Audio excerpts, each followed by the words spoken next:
Michael Smith, many congratulations. Yeah. Off and running, how would you assess your own performance this evening? That first leg nearly blew her. Playing well, I think about 60, 140, 180 and then 27, 37 and all that. Yeah. I was just, every leg I had 3 bad darts where it was like a 57 or 45 or something, but then I was backing up and Mentor's finishing was great. But luckily enough, I think the 96 changed the full match then.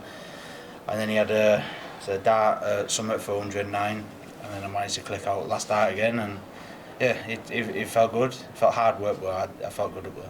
What's it like coming back here? Because this is the tournament that kick-started everything for you. Was it nice putting up in the car park and walking in again? Is it a nice feeling coming here? Yeah, this was the tournament back in 2014, 2015, my very first semi-final against Phil, I think it was. Yeah, Phil destroyed me as always, but yeah, it was one of them. It's one of these tournaments always been kind to me. Last year wasn't, when I played 1-2 and then lost against Wadey 5-3 and I was out the group. So, but yeah, I've always loved this and driving up here and coming to Wolverhampton, especially for the Grand Slam. There's no better feeling playing this event. You're only here for one reason. You've won a tournament or you've run it up, or obviously you've got 3 qualifiers. But everyone's a champion here, or they've won something to get here. What's your mentality ahead of this week? Because we know it's a busy period coming up. Is this like the one that can start it all again for you? Could be not. I want to come in this now. I got nothing to lose. I think everyone on social media or everyone who's doing podcasts and everything, can Michael drop out of this, drop out of that, it doesn't bother me one bit. I'm here now to freedom. If I don't fall to 64, you know what, next year I've got nothing to defend because I didn't turn up for nothing. And if I did fall out, I've got a nice early retirement because I won't go back to Q school. So it really doesn't bother me one bit, and I just like to come and have fun. And this tournament now especially, my first time I've ever had to defend a major win after 2 years, and you know, it's have fun. It's not the end of the world if I lose, say, 150 grand off my ranking. I'll still be sat on 800 or whatever it is. It's not the end of the world. You just have fun, play darts and get on with it. There's not a names missing from this tournament, but you're still here. Does that just show everyone that you are still playing as well as ever, because you are here and they're not? What was worse was when I got in, because obviously winning the World Cup with Luke, and I had the people say, oh, you're only in because Luke did this, did that. But then I made the World Series finals where I lost to Littler as well. But I got in on my own merits in the end, and obviously I won a Pro Tour, and that's it. That's how bad my year's been. Normally I can win a good few tournaments, but you know, I got my own merit. I'm not bothered. There's people sat at home now, like you say, you've got Gezi sat at home, Aspinall sunned himself off somewhere. I seen an Insta via today, but yeah, they're not here and I am, and it shows only 32 players in qualifying. Michael, congratulations. Cheers. Michael, you talked about just being here to have a bit of fun and enjoy your darts. I think if we'd have previously spoken to you about that a few years ago, you'd have put pressure on about rankings and about defending money. Is that just sort of a different attitude change for you?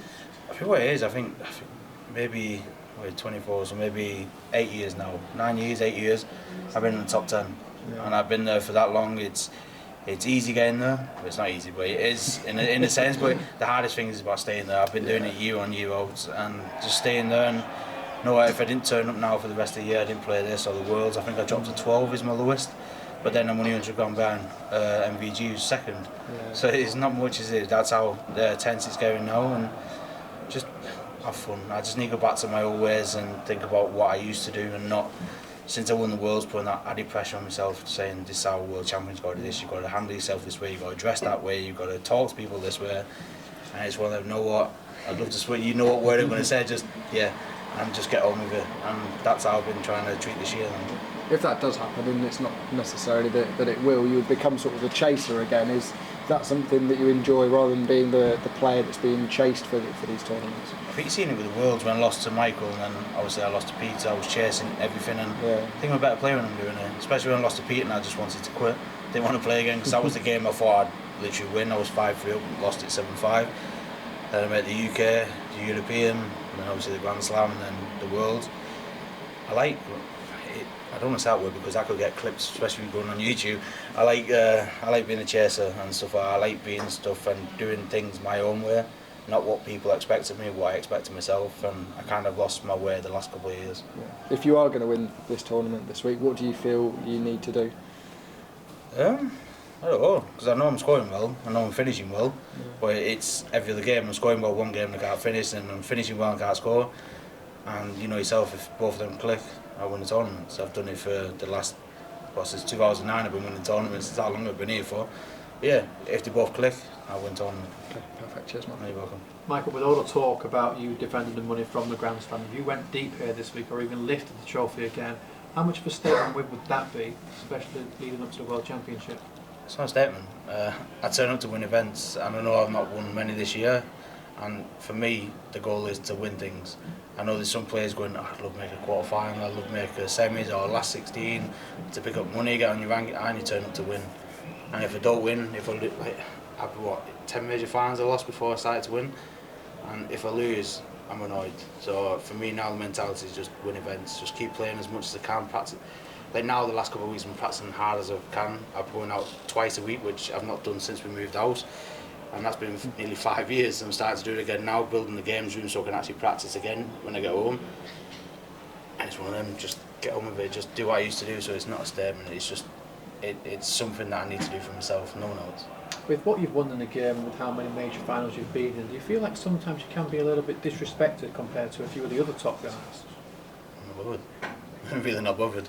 I remember years ago I was making, like I said, my first semi-final here, and then I made final of the Premier League, final match play, and then the next man playing UK Open and won bowled 6. Like, it was literally in the car park. I think there was one year Gary won his World Championship and they put him on stage 2. The same year UK Open, I really don't care. They can disrespect me as much as they want, they can talk behind my back, they can do whatever, but at the end of the day, if I was applying for a new job and I wrote a CV, you see all my titles I've won and you see how much I've done in this game, and that's all that matters for me. Cheers, Michael. Thank you very much. Cheers, boys.